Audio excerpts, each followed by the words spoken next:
भारत जोड़ो न्याय यात्रा कब तक? न्याय का हक मिलने तक। भारत जोड़ो न्याय यात्रा कब तक? न्याय का हक मिलने तक। भारत जोड़ो न्याय यात्रा कब तक? न्याय का हक मिलने तक। भारत जोड़ो न्याय यात्रा कब तक? न्याय का हक मिलने तक। हमने उसमें 5 मुद्दे थे जिस पे उन्होंने यात्रा निकाली है। तो उसमें हमारा जो हमारा नारी न्याय यात्रा भी है, तो उसमें हमारा मुद्दा भी है। तो हम उसको लेके आज जो नारी न्याय कैंपेन आज उसको उद्घाटन कर रहे हैं। तो आपको पता होगा जो महिलाओं के साथ हुआ पिछले जब से भारत सरकार आई है, बीजेपी की सरकार आई है, तो महिलाओं के साथ क्या हुआ है। अगर हम बात करेंगे सोशो इकोनॉमिक का एम्पावरमेंट का, अगर हम बात करेंगे इकोनॉमिक एम्पावरमेंट का, अगर हम एजुकेशन की बात करें, अगर हम सेक्सुअल हैरेसमेंट की बात करें, अगर हम जो महंगाई की बात करें, अगर हम बहुत सारे मुद्दे हैं एजुकेशन को लेकर, अगर महिलाओं की बात करें, अगर हम रूरल सैनिटेशन के बारे में बात करें, तो बहुत सारे मुद्दे हैं जो हमें देखने को मिले हैं इस भारत जोड़ो न्याय यात्रा में। जो हमारा राहुल गांधी जी और हमारी अलका लांबा जी जो ये यात्रा करने के लिए निकले हैं और हमारी महिला कांग्रेस में भरपूर साथ दे रही हैं, उसमें हमारा मुद्दा है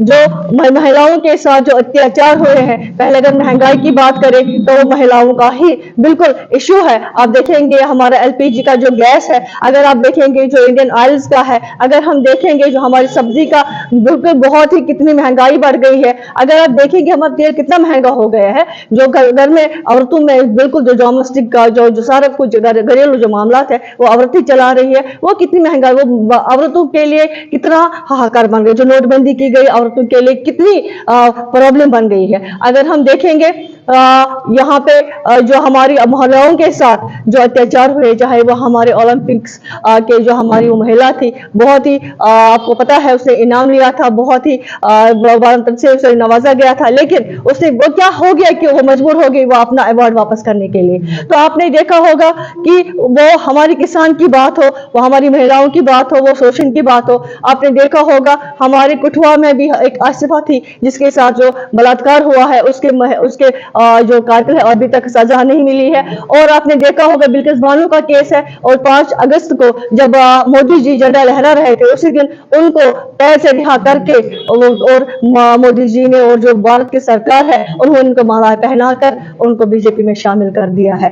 तो आपने देखा होगा जो हमारी महिला है, अगर हम वुमेन रिजर्वेशन बिल की बात करें, तो आपने देखा होगा जो वुमेन रिजर्वेशन बिल है उसमें उन्होंने जो हमारी जो 33 रिजर्वेशन है वो हमारी राजीव गांधी जी ने ही पहले हमने आगाज किया था, लेकिन जो उन्होंने परसों जुमलाबाजी की है कि हम महिलाओं को रिजर्वेशन दे देंगे, तो रिजर्वेशन में अगर आप देखेंगे वो सिर्फ जुमलाबाजी थी, क्योंकि वो इम्प्लीमेंट नहीं हुआ है, ना इम्प्लीमेंट हो रहा है। हम इस प्रेस कॉन्फ्रेंस के माध्यम से आप जो हमारी नारी न्याय जो हमारी कैंपेन शुरू हो रही है, गवर्नमेंट को बिल्कुल सरकार को बताना चाहते हैं कि वो जल्दी से वो जो पार्लियामेंट इलेक्शन भी हो, चाहे वो लोकल बॉडीज के इलेक्शन हो, चाहे असेंबली इलेक्शन में, उनका अपनी हिस्सा भागीदारी मिलनी चाहिए।